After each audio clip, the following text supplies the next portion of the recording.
Assalamualaikum wilujeng sonten. Punten ngaganggu tiasa nyuhunkeun waktosna sakedap. Waalaikumsalam, mangga bade aya naon?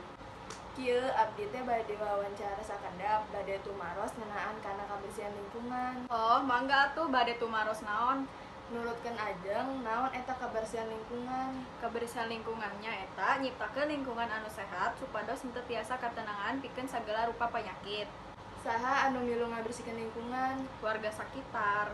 Nah, orang kadang ngabersihan lingkungan. Ku ngajaga lingkungan bersih, urang bakal nyingkahan sagala rupa panyakit. Lingkungan bakal karasaeun langkung pikaresepeun sabab teu aya anu katingali sampah anu sumebar. Hawa bersih tanpa polusi bakal hade pikeun kasehatan. Iraha biasana ngabersihan lingkungan. Unggal poe janten bersih. Di mana biasana tempat pikeun ngalaksanakeun kabersihan lingkungan? Di imah, sakola jeung tempat umum. Kumaha ngajaga kabersihan lingkungan? Pikeun runtah dina tempatna, ngabersihan bumi tina kokotor sareng debu, ngabersihan halaman bumi sacara teratur, ngabersihan bak mandi rutin jeung sajabana. Oh muhun nya, atuh sakitu bae wawancara ti abdi ngeunaan kana kabersihan lingkungan. Atur nuhun kana waktosna. Wassalamualaikum warahmatullahi wabarakatuh. Nya sami-sami. Waalaikumsalam warahmatullahi wabarakatuh.